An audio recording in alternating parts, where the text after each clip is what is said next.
Hi, welcome back. We're now going to look a bit further into an area that's been mentioned several times, peer-to-peer networks and sharing, file sharing. Our next speaker, Jamie King, is a documentary maker. He made a film series called Steal This Film, which is about the movement against intellectual property. And he's going to talk about the effectiveness of using peer-to-peer networks to actually distribute your films.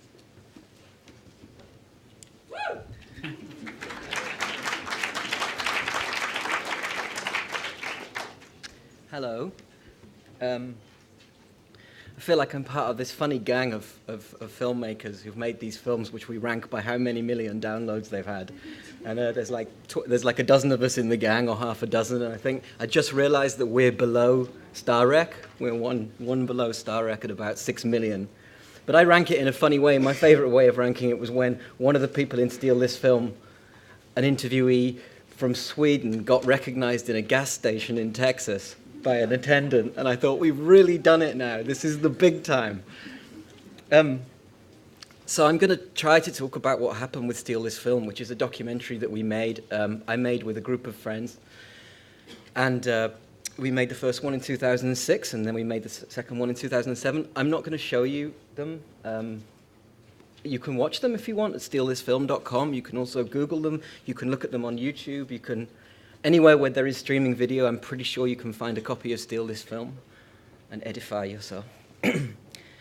We started in 2006, but the actual inspiration really for making Steal This Film goes really a long way back, because I can still remember when I was a student studying English literature, and I was attracted to the physics room where there were all these computers with what I now know as geeks sitting doing something mysterious in front of a command prompt, a command line. And I got in there, and during the time that I hassled these physics students and asked them, what is it that you're doing, and how do I do it, and what's a mud, and what's a moo, and how do I use that, and why are you giggling into the screen? The web appeared, and there were about 3,000, 2,000 web pages, something like that. And I asked this physics guy, she was a maths guy behind me, he used to sit behind me, I said, how do I get me one of these web pages, you know? And he said, well, I think you just write a .html file and put it in your web directory, and then you're good to go. And I was, but whose permission do you have to ask? Like, who turns it on? And he said, you know, you don't have to turn it on. And I tried it, and it worked. And in that moment, I dragged so many literature students to the physics laboratory, so many, it must have been dozens, and said, look at this. You know, this is, you don't have to ask anybody. And really, they were much less interested in that than me, because I think I have, and I have always had, an obsession with not asking permission to do things. I hate supplicating to people. That's probably very common. And so this, to me, was something that I could do without asking permission. And so, in fact, I made a web page called The Wonderful World of Doctor Strange, and ran that for a year or something before I got bored of it. And so that was the beginning, right? Text. And then pictures arrived, and then you could share MP3s and so on. And a few years ago, it happened that it was possible to do this with films. And the reason it was possible was because of something called BitTorrent, written by a guy called Bram Cohen, and based on the concept of networks and sharing digital information in a way that makes it possible for people to download large files and share large files in large groups. And the key innovation is the more people are in the swarm of people downloading, the faster the download gets. So the load of sharing is spread amongst all the people in the swarm, and you no longer have to pay for each person who downloaded your film. So if 1 million people wanted to get your film, you weren't going to go bankrupt. And so I guess it's like, the honest truth is we never thought of making a film until we knew it was possible to do it this way, until we could do it without asking anyone's permission, without having to go and say, please may I, because anyway, no one would have let us make a movie. And that it would be possible to use these new mechanisms that had sprung up. We suddenly had the idea, let's make a documentary, and we thought we could do a good job of it, and we thought a good job would be getting it out to, I don't know, I think I said, if 25,000 people download it, I'll be over the moon. And sort of 6.5 million later, we were astounded when we've been astounded constantly by how this has worked. And the strange thing, I suppose, about Steal This Film is that I guess what's different to what we did and how we did it than the way that a lot of the people here that you'll have listened to and that you will listen to is that we looked at pirate networks, so-called pirate networks, that are generally seen as, I think, subtractive and as detrimental to our business of making films. And to be honest, we just looked at them and we thought this was an immense opportunity. Because we looked at something like the Pirate Bay. You saw a slide earlier of the Pirate Bay. And this crazy fact that they're in the top 20 websites in the world. I mean, they're as big as CNN. They're in the same league as YouTube. They're right up there. Mini Nova, the same thing. And I figured, well, if we said to them, look, we're making a movie, a documentary about these values, about sharing, about what you're doing, what we're doing, about this infrastructure that's being built, this infrastructure that we build and we own. That's ours, it's all of yours as well as mine. And why don't you help us to promote this? And because we went to them, and it seemed like we were the only people who had the idea to do this, they promoted us. They promoted the film prominently. And it was really that kicked off Steal This Film, so taking these pirates seriously. The film, in other words, not only has piracy not been detrimental to our filmmaking, but it's the only reason we ever made a film. And so, yeah, the first film has so far been about 4.5 million downloads, and the second film, Steal This Film 2, so far about 1.6 million, something like that. So we're in the middle leagues of the guys here, which is a nice place to be. And so I guess when people invite me to come and do things like this, I always wonder what it is they want to know. And one of the things that we're repeatedly asked about is the business model. What is the business model? And how did you make money? Did you make money? How much money did you make? Did you make enough to make another film? Could I do this and make some money, and so on? And it's understandable, despite the fact that I insist that the money was not the reason that we started making films. We just did it because we could and because we wanted to get the film out and get the message out, not because we were thinking about the bottom line. I mean, anybody who was thinking about money wouldn't have done it that way initially. And there's some kind of irony that sort of business people on the one hand are trying to sue pirates, and on the other hand now are sort of mining them for information about what the future might look like. But still, I reiterate, for us, this was first and foremost to do with seeing peer-to-peer distribution as the best distribution model. The best distribution model that we could find, the best that exists, and that is still the case today. There's nothing that can rival it in cinema distribution, in DVD distribution. It has zero friction, zero latency. It's free to you. And so for us, it was right from the start an experiment with a distribution system that we saw as unparalleled in history.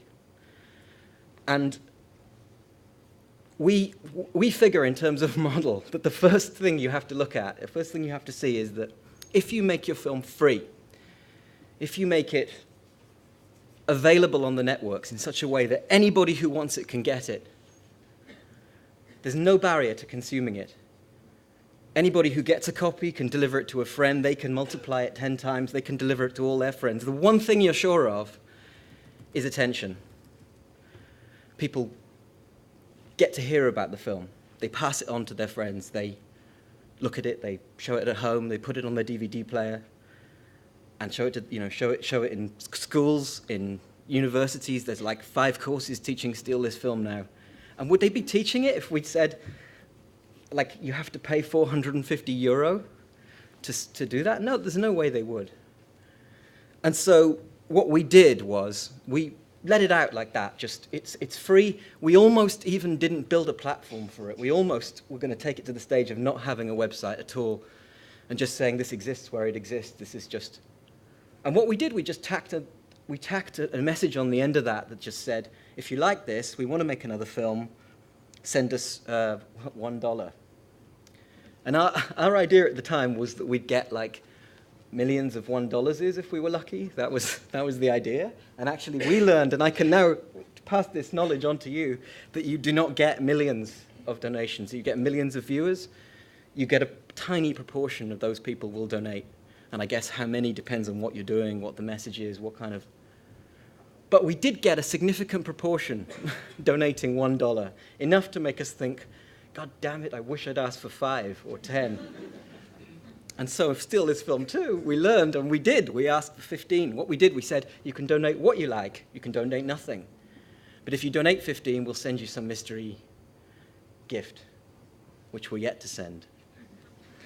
And what you wouldn't believe is the mystery gift, everybody donated $15. Every single person who donated $15. A load of them donated $15.01 as if it was a trick, you only donated 15, you don't get the gift. It was above $15. So, but everybody goes for that. It's like the Star Rec certificate. It just needs to be an abstract object, and people will go for it. And what we realized is, with respect to YouTube, I did the figures on this, and I've been on a lot of panels with the Cinetic people and various people who are selling online distribution to filmmakers. And really, I've got to tell you, our numbers are better, a lot better. You have to have millions and millions of downloads on YouTube to start earning some money, and they're really not paying that well. And Kinetic are paying rubbish. And we got like, I really don't know the exact numbers, but many thousands, like tens of thousands of dollars. Not as good as Star Rec, but really it feels so good because it's just free out there and people are sending the money back, and it's like, what a great model that is. And I've been going around thinking slightly, yeah, but this isn't really a business model. And it's kind of weird to realize that the big guys really haven't solved it as well as 3 cranks with with some sort of rudimentary idea that people might watch a film, like it, and donate to it.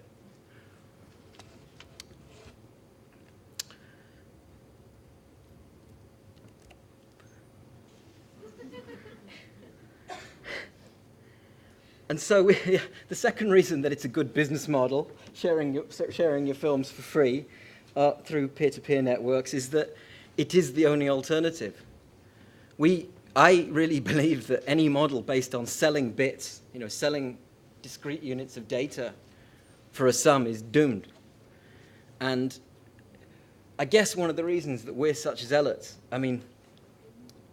is that we believe this to be true, and the reason we think it's true is we think that the twin apparitions of networks and digital files leads to an inescapable multiplication of digital files.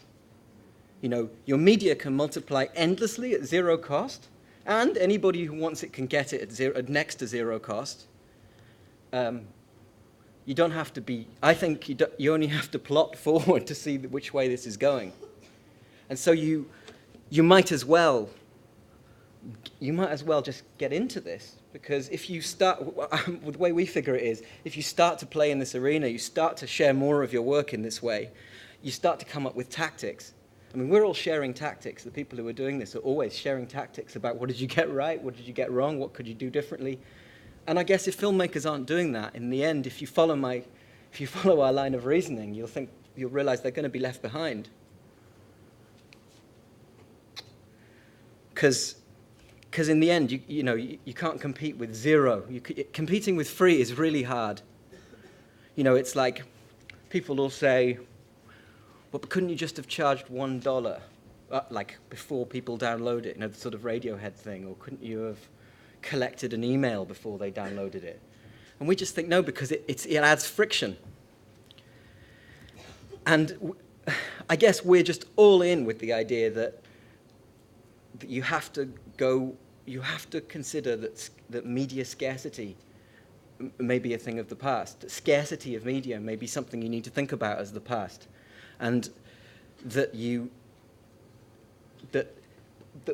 building, the way I put it is, good luck to you trying to build a swimming pool in an ocean. If you're trying to create a cordoned off section of the internet where you're selling your bits all around you, it's like somebody said, it's 50%, it's 60%, it's a lot of internet traffic is people sharing media. It's the vast majority of it. I give you an example. When the Pirate Bay was taken down briefly, a couple of years ago, when it was raided, Amsterdam Internet Exchange, which is a big exchange for European internet, reported a 32% drop in internet traffic. That's from one pirate tracker being taken down. 32% of the entire European data traffic based on BitTorrent data from one tracker. And so thinking about how do you exclude yourself from this? What kind of barrier are you going to build is this going to be legislated out of existence? Well, so far not. And so thinking about abundant love, we should learn to love abundance, because it's what there is. If your work is popular, it will become abundant.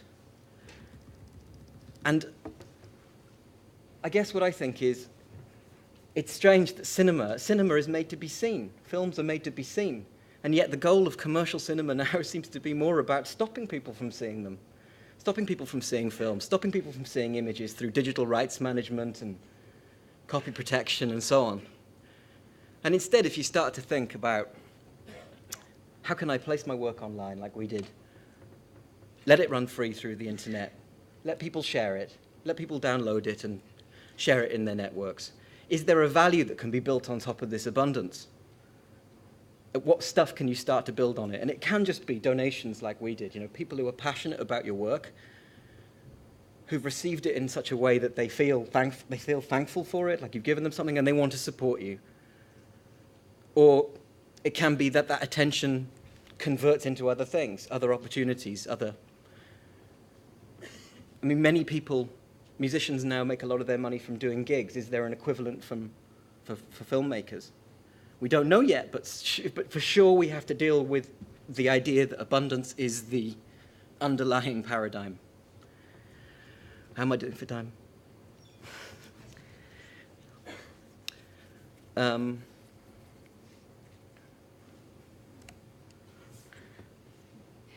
Hug a pirate. We did, and look where it got us. Here we are, 2 years after making a film on £5,000 with no filmmaking background, and I'm here talking to you at the London Film Festival. The pirates can be very, very valuable. They can be, they're running infrastructures that are fantastic devices for getting your films seen, for getting our films seen. And if you approach them seriously, as people who can help, as people who are enthusiastic hobbyists about moving bits around, they can help you to get seen. They can help you to raise your profile. And isn't it all about profile and attention these days?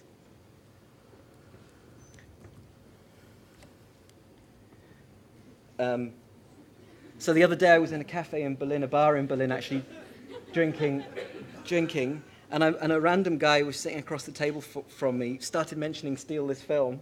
And so I had to say, well, I was one of the people who made Steal This Film. And he said, oh, fantastic. I've given that away at least a dozen times. I've given it to my friends, I've copied it, and so on. And the appropriate response to that is thank you. That is the appropriate response, not I'm going to sue your ass, I'm going to take you down. Because what I say is peer-to-peer distribution is not subtractive, it's additive. If somebody contributes the love to take your disc and copy it, and hand it to their friends, they've done you a service. If somebody, the thing about peer-to-peer is when people are downloading your films and they're sharing them with others, they are actually contributing in capital to your distribution. They're donating their bandwidth. They've paid for that. They're sharing it with others and they're investing in your film. They're investing in the process. Give them a hug. And they're promoting you. The value of the promotion of Steal This Film means that we can do other projects, we get support, we got support from foundations, we've got this level of attention that means we can do things that we couldn't have done before. And that's why I think it's important to take pirates seriously and take this infrastructure seriously. It's something that's been gifted to us by a whole series of innovations, and now it's just down to us to use it to help ourselves. Disco. So, I just wanted to tell you briefly about something that we're doing, because I often get asked, how did you get Steal This Film seen by so many people? How did that work? How can I do that? And I've given you the answer. You can go to a pirate tracker, for example, and ask them to sponsor you, to market you. You can follow the same. I've said that about 6 times now, and nobody's ever done it. Nobody's ever done the same thing for reasons I don't understand. So our proposal and what we're doing and what I briefly want to tell you about, because I'm looking for people to get involved in this, is we've put together a coalition of the biggest pirate trackers, BitTorrent indexes, search engines in the world. And each of these guys have like 11, 12, 16 unique users, million unique users a day. It's big numbers. They're in the top 20, top 30 sites. And what we said to them is, look, could we all come together? Could you guys all come together? And just once a month, we will take submissions of films from people who want to use this system to be promoted. So people upload their films, people share them through BitTorrent, and all together on one day, you guys promote a film. So it means as a filmmaker, if you've got a film that you think can benefit from this treatment, you've got to be prepared to give it away for free. But you're going to get all of that joy from the attention. You're going to get all of those opportunities. You can add your film to Disco, the distribution coalition, and you'll get. And if you are successful, you'll get in front of like maybe 60 million eyeballs, which is as much as anybody can offer you. And so what we're looking for right now is people to give us films, people who think that that's a nice idea and would like to get involved in it. And really, well, you're going to ask me questions, but what I'm trying to do is show how pirate networks can be a positive force for filmmakers. And they've been a positive force for us, and I hope for you soon. Thanks.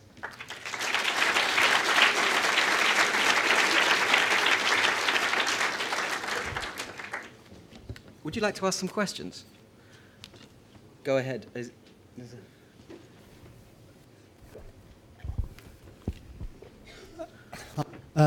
The way the film industry reacted to the arrival of television was by technology. They brought in kind of Cinerama and Technicolor and stuff like that.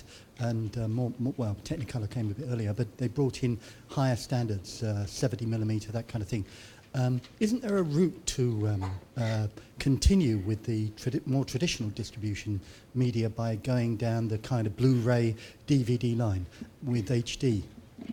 Yeah, sure, but I mean, firstly, you're asking the wrong guy if you want strategies for keeping media scarce or keeping people. I mean, for sure, lots of people went to the IMAX to see Batman. I tried to book it; it was 3 months or something booked ahead. So people want to see. They want to see large format films, and then we were just talking, a friend about 3D films. Absolutely, but this isn't. And if you're talking about a strategy of keeping people going to the cinema or keeping people buying bigger TVs or 3D TVs, sure. But I'm not really so interested in that, and I'm sure you can see why. What I'm interested in is the fact that 3 people can unprecedentedly get to 6 million people for literally no money, and then begin to build careers from that, build lives from that, build practices, and build ultimately new ways of making films, which is what we made traditional documentaries until now, but these guys are also experimenting with form in a way that's explicitly to do with the networks that they're using. And I honestly think, you can go ahead and advise a media executive to release their films in 4K so that only projectors that have, and that people will want the extra quality. On the other hand, that was exactly the argument that Bram Cohen from BitTorrent was giving me when I was interviewing him for Steal This Film too. And I don't know, 3D may be, but doesn't there come a day when like 108p is about all you can see? Really people going to invest in 4K projectors for their home and then rebuy all those DVD? I think that there's going to come an end to that. That can't be a strategy, I think, for holding off this tide, this torrent. Someone over here? Someone over here who should...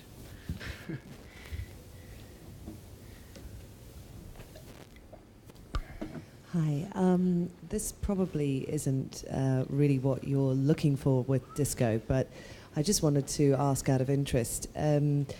I've got a feature that we haven't got any advertising budget at all, but we're doing okay. We've got it in one cinema and it's selling quite well, but I need to, we've used the internet, etc. Would you consider Disco being a platform for parts of a film or or trailers and things like that, or is that just not the point?